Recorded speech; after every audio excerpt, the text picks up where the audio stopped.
আসসালামু আলাইকুম রহমতুল্লাহি ওয়া বারাকাতুহু।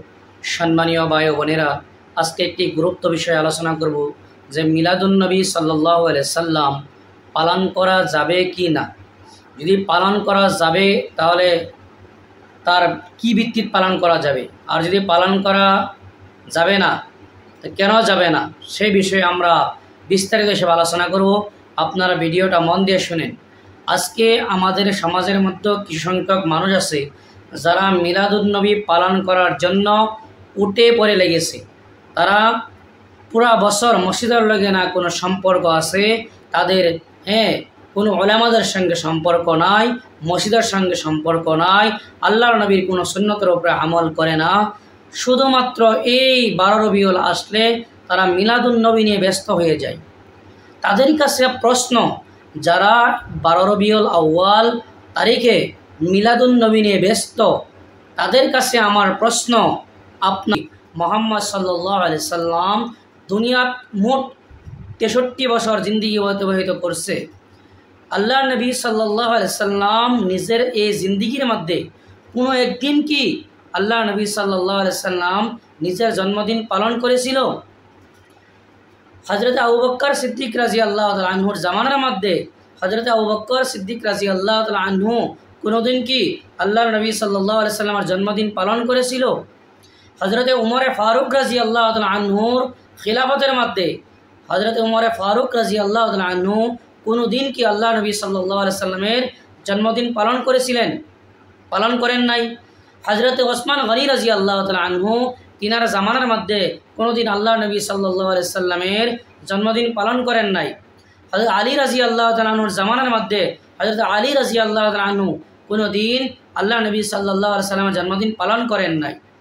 কোনো একজন সাহাবায়ে কেরাম আল্লাহ নবী সাল্লাল্লাহু আলাইহি সাল্লামের জন্মদিন পালন করেন নাই।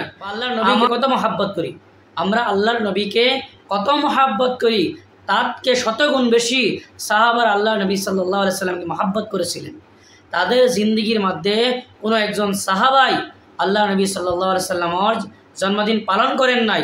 যখন আল্লাহ নবী নিজে পালন করেন নাই, সাহাবারা পালন করেন নাই, তবে তাবিনরা পালন করেন নাই, আইম্মে মুতাকাদ্দিমরা পালন করেন নাই, আইম্মে মুতাআখিরিনরা পালন করেন নাই, ওলামারা পালন করে না, তাহলে আপনি আমি কিসের ভিত্তিতে এই মিলাদুন্নবী পালন করতেছি? মিলাদুন্নবী যদি কোরআনে আছে, হাদিসের মধ্যে আছে, আমাকে দলিল দেন, আমি কি করব? মিলাদুন্নবী পালন করব আপনাদের সাথে। আর যদি কোরআনের মধ্যে নাই, হাদিসের মধ্যে নাই, তাহলে আপনি কেন করতেছেন এই কাজটা? যেই কাজটা আল্লাহ নবী করে নাই, যে কাজটা সাহাবারা করে নাই, যে কাজটা ওলামারা করেন নাই, সেই কাজটা আপনি কেন করতেছেন? আপনি ইসলামের নামে কেন বন্ডামি করতেছেন? আপনি আল্লাহ নবীর জন্মদিনের নামে কেন বন্ডামি করতেছেন? আপনি প্রকৃত যদি মুসলমান হন তাহলে 5 ওয়াক্ত নামাজ কায়েম করেন। আল্লাহর নবীর যদি মহাব্বত এই দিলের মধ্যে থাকে আপনার, সঠিক হিসাবে আপনি আল্লাহর নবীর অনুসরণ করেন। আপনারা বলেন আমি কি করি, আমরা কি করি? নবীজিকে মহাব্বত করি। আর মহাব্বতের নামে আল্লাহর নবী যেইগুলি কাজ মানা করেছিল সেইগুলি কাজ আপনারা করতেছেন। যেইগুলি কাজ করার জন্য আপনাদেরকে হুকুম দিয়েছে সেইগুলি কাজ আপনারা পরিত্যাগ করতেছেন, আপনারা উল্টা করতেছেন। আপনারা যদি প্রকৃত মুমিন হয়ে থাকেন তাহলে আল্লাহর নবীর অনুসরণ করেন। আল্লাহর নবী যেইগুলি কাজ করেছিল সেইগুলি কাজ করেন। যেগুলি কাজ করার জন্য আপনাদেরকে হুকুম দিয়েছে সেইগুলি কাজ করেন। যেইগুলি কাজের থেকে আপনাদেরকে দূরে থাকার জন্য আল্লাহর নবী কি করেছে, হুকুম করেছে, সেইগুলি কাজের থেকে আপনারা দূরে থাকেন। সম্মানীয় ভাই বোনেরা, আপনাদেরকে আমি বলতেছি যে কোনো সাহাবায়ে কেরামরা এই জন্মদিন পালন করেন নাই, নবীজি নিজে পালন করেন নাই, কোনো ওলামারা পালন করেন নাই, কোনো কোরআনে নাই, হাদিসে নাই। আমরা কিসের ভিত্তিতে পালন করতেছি?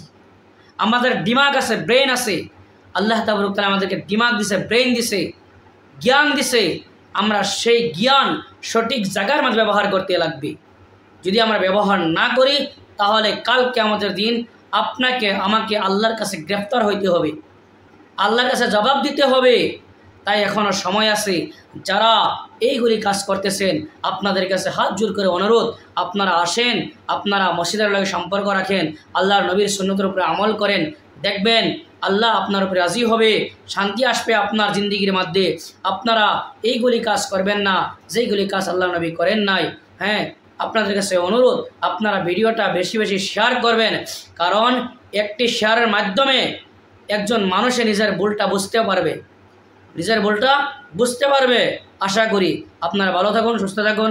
আসসালামু আলাইকুম রহমতুল্লাহি ওয়া বারাকাতুহু।